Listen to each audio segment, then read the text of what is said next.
We're proud to announce CISO Stories, a new podcast series in partnership with Cybersecurity Collaborative and Cyber Reason. CISO Stories features the candid perspectives and experiences of frontline senior security executives and dives deep into timely security topics. CISO Stories is hosted by Todd Fitzgerald, VP of Cybersecurity Strategy at Cybersecurity Collaborative, and Sam Curry, Chief Product and Security Officer at Cyber Reason. Listen weekly as they speak with extraordinary CISOs by visiting securityweekly.com/CSP. Welcome back to Security Awareness Training and Compliance Weekly. Hey, if you have a specific guest or topic that you want us to cover on any of our shows, this one included, you can submit your suggestions for guests by going to securityweekly.com/guests, filling out the form. We review it on the regular, and we'll get back to you if we like your idea.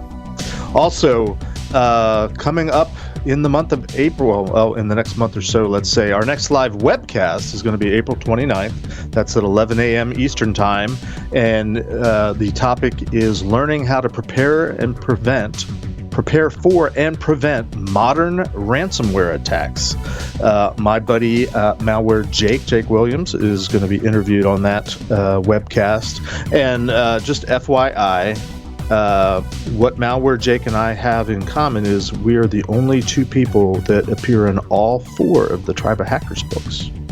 That's a trivia question that'll come in handy someday for you. Also, our next technical training will be on May 6th. That's the hangover day after Cinco de Mayo. Also at 11 a.m. Eastern Time. And this technical training webcast will explore common misconfigurations of, I don't know how to say it, so I'm going to spell it NGINX. The damage they could do. Say it again? Nginx. Nginx. The damage they could do and how to avoid them. Thank you for the help there.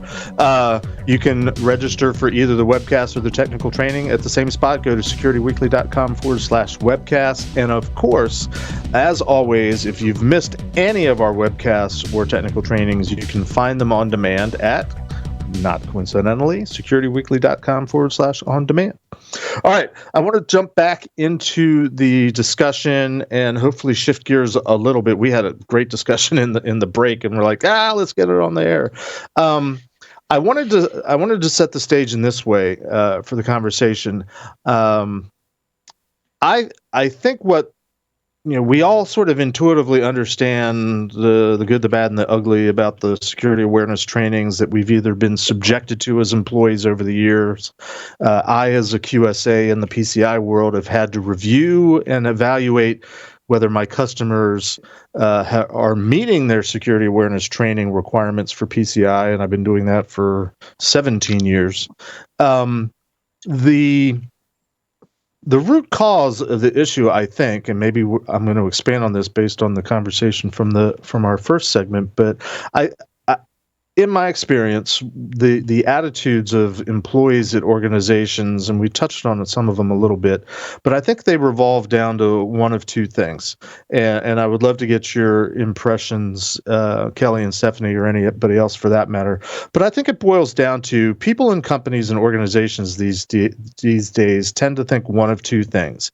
Either A, it's not my problem. Security is something that somebody else deals with, so I don't have to think about it. Or B, and this is somewhat of a variation on a theme maybe, but whatever I'm allowed to do, it's already secure. Whatever apps I have, whatever my work is, whatever the tools I'm using, it's all secure and it's all taken care of, so I don't have to think about it, again, because it's somebody else's job. You're missing one. You're missing one right off the bat. You're missing C. C is all I know is infrastructure.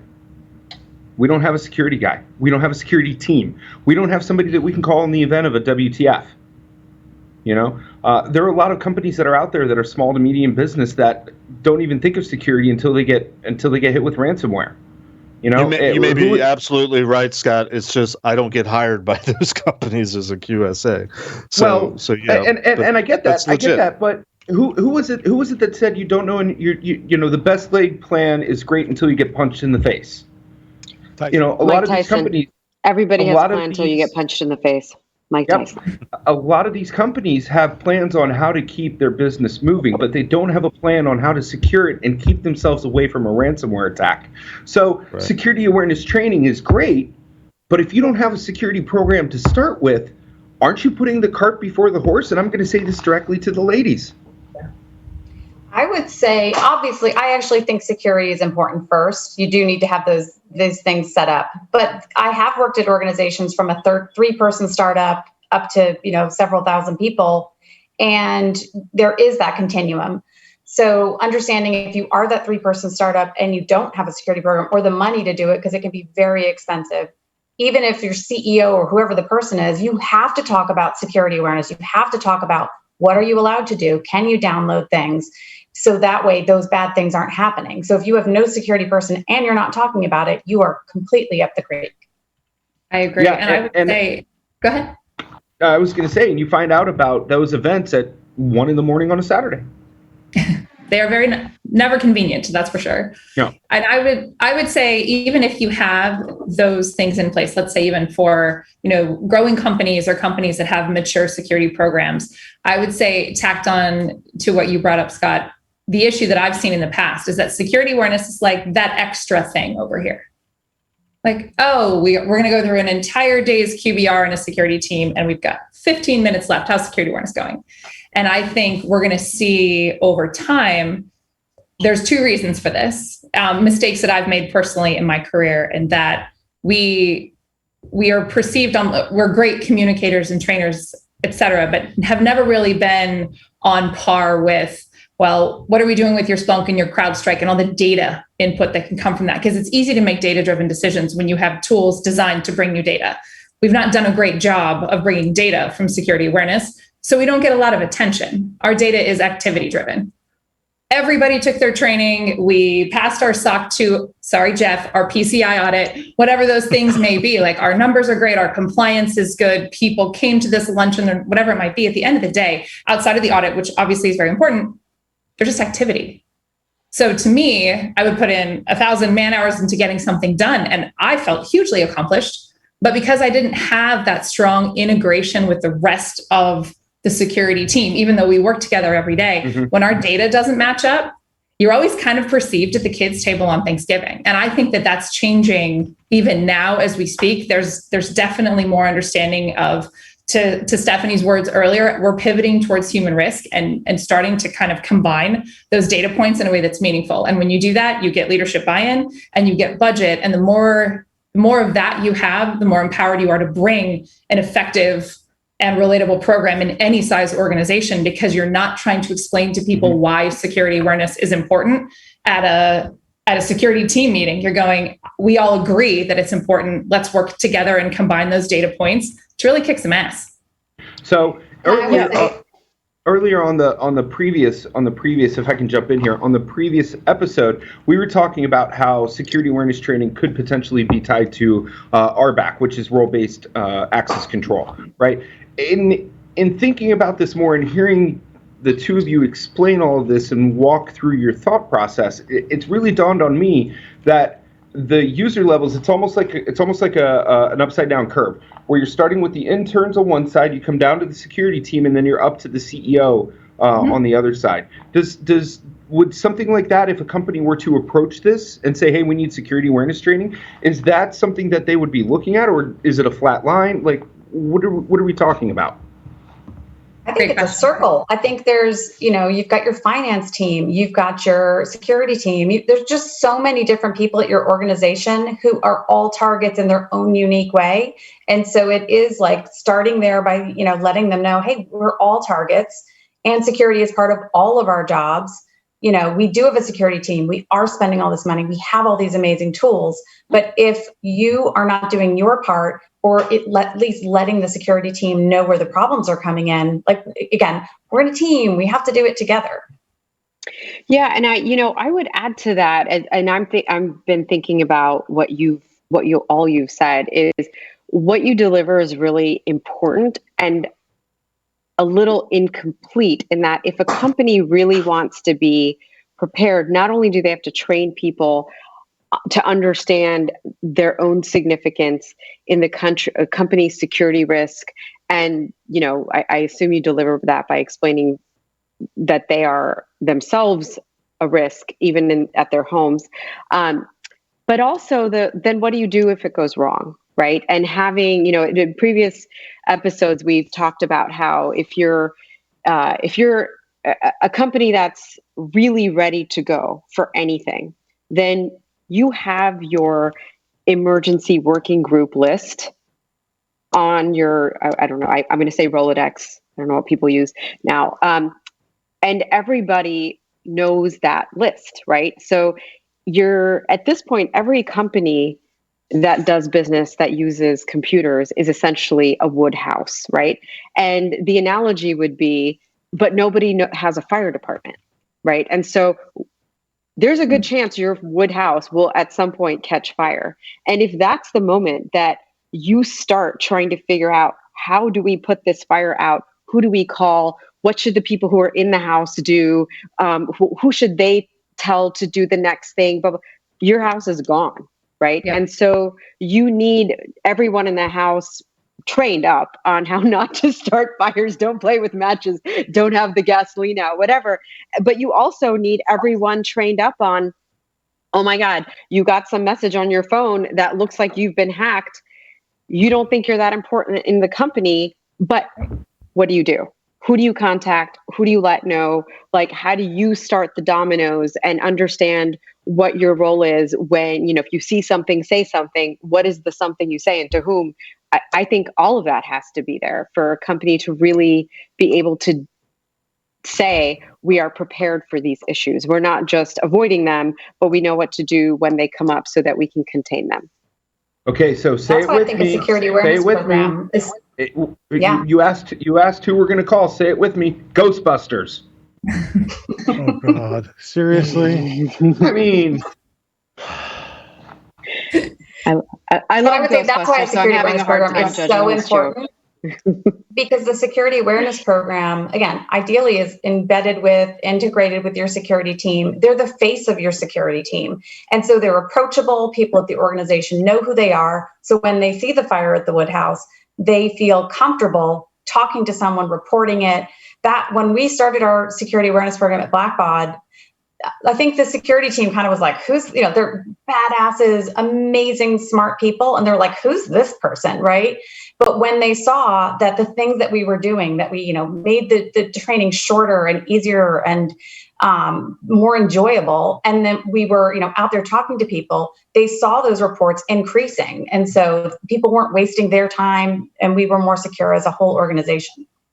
I agree. And also making it a bi-directional relationship. I know Stephanie and I have had success in that in the past. It's not just us spewing, even if it's valuable information at the users and going, all right, we threw it at the wall. We hope it sticks. We're going to go find a new audience now. It's, do you understand? I mean, I know Jeff will probably end up talking about phishing at some point, and that's a pretty traditional metric for people learning. The test model does work, but it's beyond that. It's saying, all right, you guys did a great job and you reported a phish or you reported something. So we're going to celebrate that. We're going to reward the good behavior, not just, shame on you when you do something wrong. And I think when you provide those opportunities within an organization, it just furthers the understanding and excitement that everybody kind of needs to play, even if it's JV on the security team, because it doesn't become something that somebody else does, it becomes something that we're all recognized for doing correctly.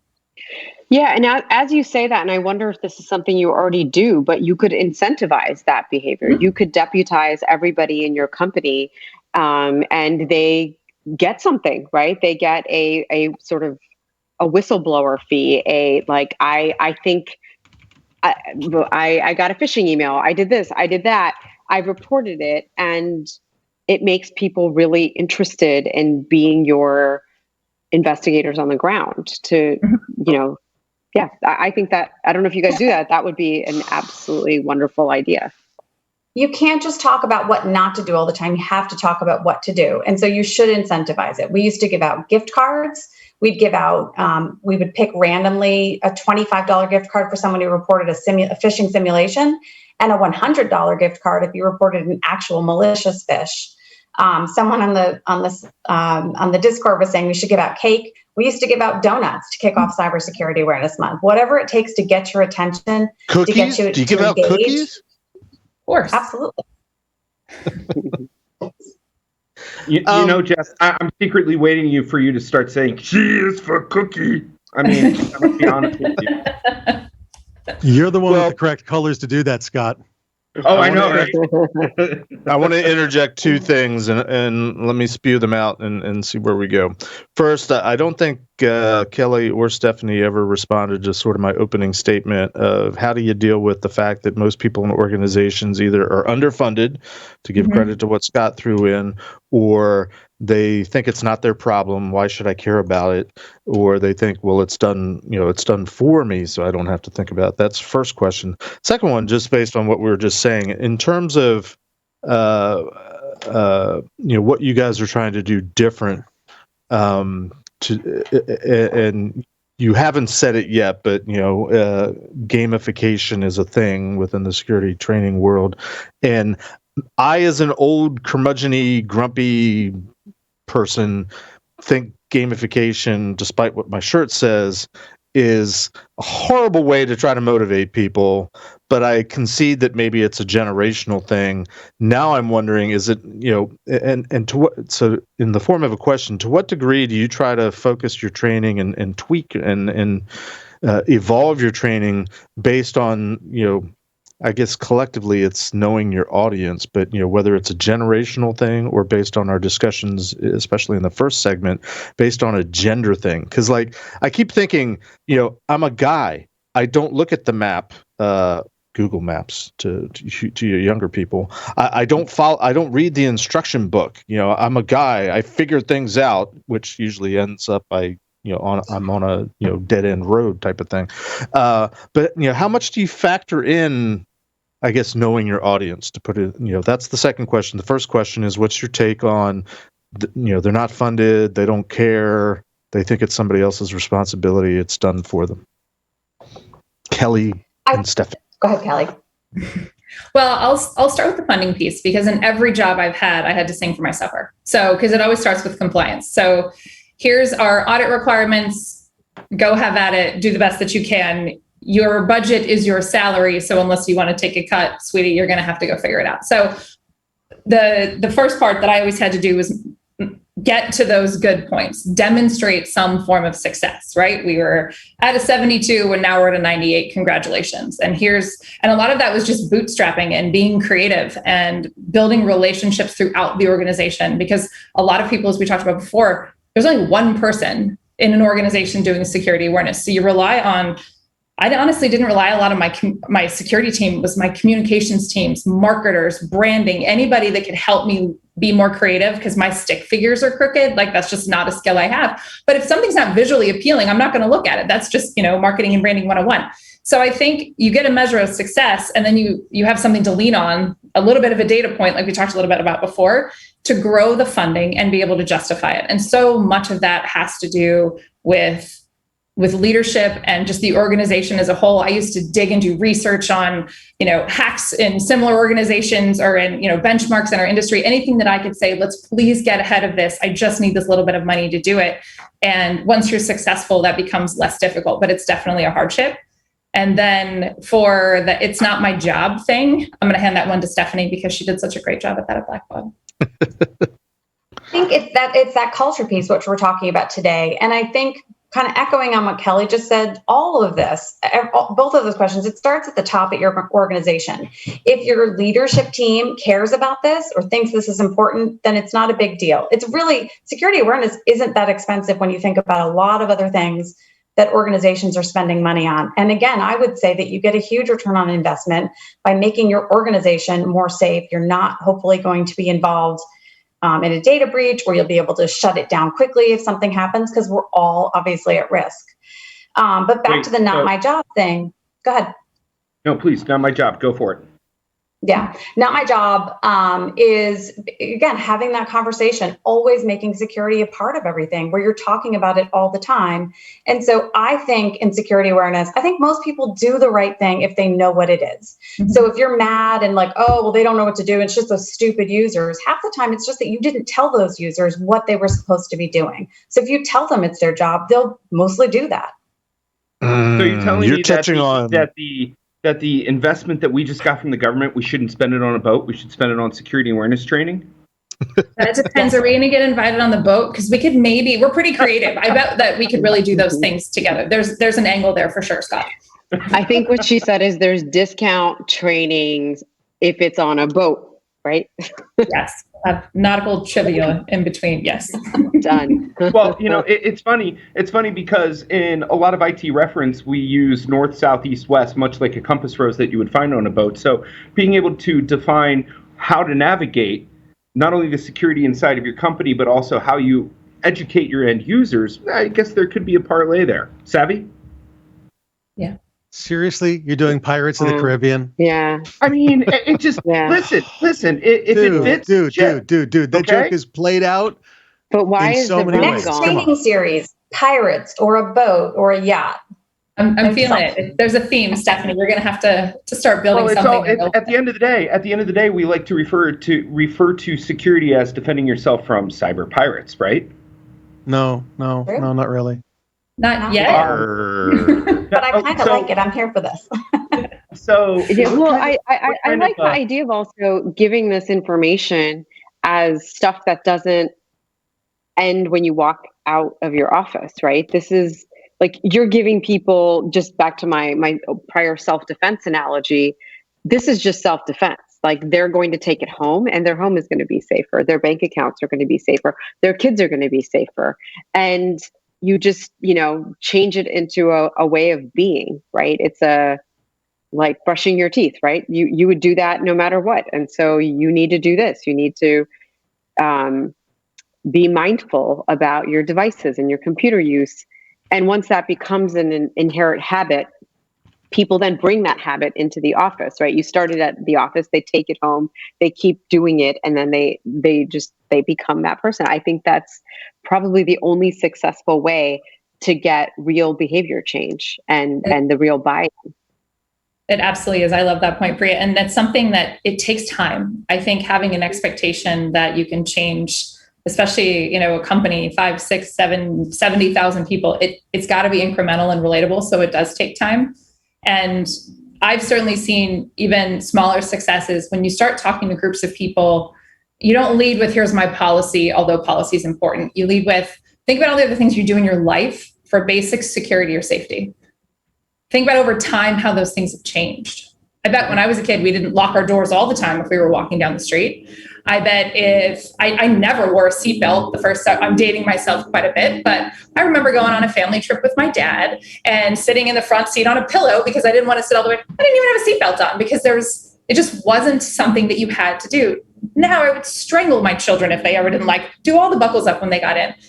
Things take time to change when you're looking at culture. And if you can explain those types of analogies, just think about what you do to protect yourself and your family and your finances and your coworkers and the rest of your life. There are ways to draw parallels to basic security behavior. And it's like, oh, okay, I can do that. And the greatest reward as a program owner that we would get back is, wow, that really landed with people. I really learned something. My grandfather called and he was phished and I was able to tell him what happened and we saved, that's it. That's our joy points right there, is just to be able to know that we found a way to make these points relatable and somebody learned and then gave them back to us or shared them, with their community. So I think what you're saying to answer Jeff's direct question is, it is your problem. Doesn't matter who you are. It is your problem. It's building that team. We're all in it together. It's all of our problem. And we, to fight that and to fight back, we have to be part of that. And then the other part of that is the why. People don't like to be bossed around. They don't like to be told what to do. But if they understand why you're asking them to do that, they will buy in. Yeah. No, I think that's huge, actually, there, Stephanie, because full disclosure, way back when I was in college, I was actually, I majored in human resource management. Because I didn't have to take physics. It's another story. B, it all works together. It was a relatively easy but fascinating field, and it was not like accounting where everything has an exact answer and there's an exact way to do things. It was just more, theoretical. But you mentioned human risk is what you're really going after in the first segment. And I think back to my human resource management training. It's it's all and I'm paraphrasing. How do you trick people into working more for you without paying them more? What are all the tricks of getting them to buy in? Back in the 80s, it was TQM. I don't know if that's still a thing in government. Total quality management. There's this whole litany of how do you get people to do what you want them to do without them realizing that you're making them do what they want to do. So it's a lot of motivational, it's a lot of persuasive speech type of things. It all ties together as far as I'm concerned. I'm curious. Well, two things, and we need to wrap shortly. But one, I'm a little bit disappointed that I don't see PCI more explicitly displayed on your company's website. We should talk later. But two, in reference to PCI, the PCI requirement about security awareness training is actually very interesting and very short and very vague, and yet it's it's become this. It's a big enough deal that a whole industry has been created.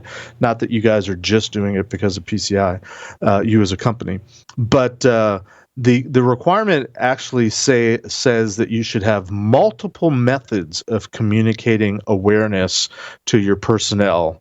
In that light, can you guys comment on what are I think we've talked about making stuff fun, and you've talked about the gamification, or at least I brought it up. But give us some examples in your experience, or what are fun, different ways of getting the point across? Kelley, do you want to talk about how you use the escape room for one of your trainings? Sure. So, and before I answer, I do want to touch on Jeff's point about gamification. Sometimes it lands, sometimes it doesn't. It really depends on the corporate culture. It depends on individuals. In my perfect world, I would have foundational learning objectives in my company, in my program, and then I would have multiple ways to deliver them based on what would relate to people. Because we had tremendous success at Splunk. We did use the escape room to meet our annual requirement. It was so fun. People didn't realize they were being trained. They could digitally sign the acceptable use policy. It was all finished in an hour. So that in and of itself was very successful because it fit the company at the time. It fit the core values of the company. We needed to get people away from their computers and out of their seats. So we did do a physical escape room at the time, and it was an absolute blast. 2,000 people and 99% satisfaction rating. That was a great metric to then catapult my budget the next year. But that's just one way we went, okay, let's strip everything back to the learning objectives. And then what do we need to talk about? What do we need to do? What activities can we bring people in for? There's a multitude of ways. That was just one. And we had annual training and we had communications. And I know Stephanie's kind of an expert on that. But there are a lot of different ways you can meet those PCI requirements, Jeff, that don't require just sitting in front of a PowerPoint deck.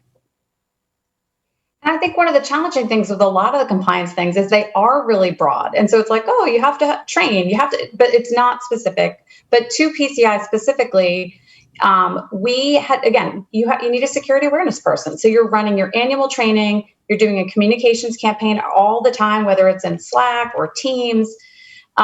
You're having events, speaking events, and inviting people in to hear about topics. And then we also had an application security team, and that was a big part of the PCI audit, where we had to show that we were doing application security training on the OWASP top 10 for our developers. Mm-hmm. Yeah, and to be fair, the idea of training, it's touched on in numerous places in the PCI standard. The one I was referring to was sort of the general employee awareness training. But to your point, Stephanie, there's awareness. There's training that's required for application developers, and it's make sure that they know not to do any of the OWASP top 10 things. There's training that's required for people with incident response responsibilities. They're supposed to get specific training in that. And then in general, for every one of the requirements that covers the whole spectrum of all the different facets of security, there's requirements for, as an assessor, as a QSA, you're supposed to determine whether the people that you're talking to that are engaged in all these activities are qualified and aware and understand their job, which ties to training, but is so vague, nobody ever fails it, because how do you fail somebody for saying, okay, you don't get it? I have a question along those lines, Jeff, for the ladies. So you offer security awareness training. Is there any other type of training that you may offer? So like legal training for employees on what they can and cannot do when they're inside of a network, and how that differs from small to medium to large business versus PR training versus any other types of training. So what I'm trying to say is, if you were to say to us, hey, we do security awareness training, and we say, great, what else do you train? How would you answer that? Today, we're a security awareness training company, so that's what we do. We have an LMS, and so down the road, if you have a specific training on something that's outside of the realm of security awareness training, you could add that to our LMS without having to have multiple things in your organization to deliver that to your people in a seamless way. Down the road, we have had conversations about, do we get into some of these other areas? But as we've talked about a little bit in this podcast today, you could go down a whole bunch of rabbit holes, and we're trying to focus on what we do really well. That is very true. And we do get that question a lot, Scott. Yeah. And if somebody were to find you guys, where would they go to see you, and how would they get in contact with you as well? Well, they can reach out. Livingsecurity.com is the website for the company. Stephanie and I are both very active on LinkedIn. We would love to hear from the community and get more questions. We love these discussions, because I think the more people that realize they can do things differently and be creative, the more effective programs are. So the stronger users will be. And then to jump back to your question that you had, Scott, about PR training and legal training, sometimes those things are a little bit difficult. They're not scalable because there's different policies within different organizations that could vary widely. So we talked earlier about, to make your training really effective, it can't be super generic. It has to be targeted more to an individual or groups of individuals, but also be very specific to your organization. So it's kind of hard to get through some of those topics, but it's not off the table. Since Stephanie's our master of content, you probably got a good plug there. That is a great answer. I have to tell you, it's very complete. It was very to the point, and it really addressed what organizations see. Can you two do me a favor? Can one of you put your website contact info in Discord? And if anybody wants to be able to get in contact with you through that way, they can always log into the Discord for Security Weekly. And Jeff, I'm going to throw it over to you. Thanks, Scott, for doing most of what I was going to do to wrap things up. There was a question that just popped in on Discord, which was something that I'd been thinking about earlier, and I'll offer this as sort of the final question to get your thoughts on it. And basically, it's, to what degree do you guys take into account that people learn in different ways? That's a great one. Go ahead. I think that I think one of the things that it's like something that's a passion for myself and also for our company is, you don't have to shove all of this stuff down people's throats. So when there was a question earlier on Discord before we started about your nightmare story, I inherited my program and had to create this video where our executives introduced the annual training. And they got on there and they said, oh, blah, blah, blah, enjoy your 40-minute training. Well, the training was 2.5 hours. So the amount of hate mail we got, you can't even imagine. Just because you're assigning more training doesn't mean it's better. In adult learning theory, you should have, 1 week for every 15 minutes of training. Keep it short and sweet so people can absorb that. And I think that it's really important to make it simple for your users. Agree. Well, go ahead, Jeff. Sorry. No, please, Kelley. Well, I was going to say, this is an important topic and something I've been passionate about. In fact, last year in our Breaking Security Awareness Conference, we were on a panel specifically about diversity in learning. Because I think assuming, one, we talked already about just various roles within the organization, and that we should just throw this kind of blanket approach out to what we're training on outside of compliance, respect there, but then also I learn very differently. I'm in my 40s. I have to write everything down if I want to commit it to memory. I had to ask my 13-year-old how to use Discord before he left for school this morning. So I don't absorb information on Slack, but I know people that live on Slack or Discord or these other areas. I think when we can get creative, we call it we call it meeting people where they are for that very point. You go, I want to bring what I need you to know, but I'm going to be thoughtful in my approach and understanding where you spend your time, what you like to do, and then figure out a way to bring that and match it with those learning objectives that we have. I think that you can achieve some pretty strong diversity and approaches to learning because you're taking the time to understand your audience. So it's not just about what we will, again, throw out at the wall and see if it sticks. Let's figure out, like, what do you like to be involved in? Do you want to come to a lunch and learn and call it done? Some companies just do phishing assessments and somehow get away with that. I mean, everybody's got a bit of a different approach, but I think the most effective programs are those where we're taking into account not just that we want to train people, but that we want them to learn something. And in order to do that effectively, we have to teach them in a way that is meaningful to them and is relatable to them. So I don't know that we have that exact list yet, but that is absolutely our approach because there's so many different ways that people absorb content and learn. And we want to be respectful of that because we want people to be happy. We don't want to get all Stephanie's hate mail. And I think to that point, like we have the traditional training modules. We have a new thing called Campaign in a Box, which is written words, because again, some people want it that way. And then we do have that true gamification. We have online escape rooms, or in our LMS platform, if you're so motivated, that has a leaderboard.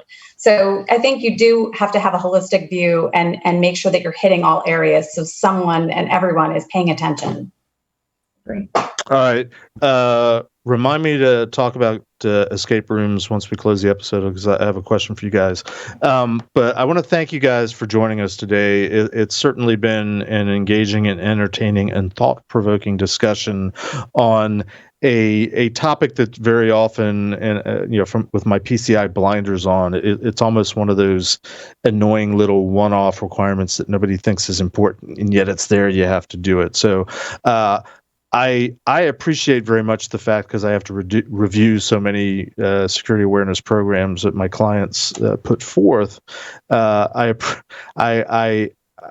Words cannot describe the appreciation that I have for the enthusiasm and energy that is behind what you guys are trying to do in terms of making it useful and making it meaningful, and ultimately, the goal of making companies more secure at the end of the day. So thank you very much for joining us today. Appreciate it, and hopefully you had a good time. And Great. Maybe we'll invite you back for that whole gender discussion sometime, because I think that's a fascinating topic that's worth a deep dive. But that's going to wrap for us today for Security and Compliance Weekly, Security Awareness Training and Compliance Weekly. Until next time, have a great day, have a secure day, and keep building bridges and tearing down the silos. We're out.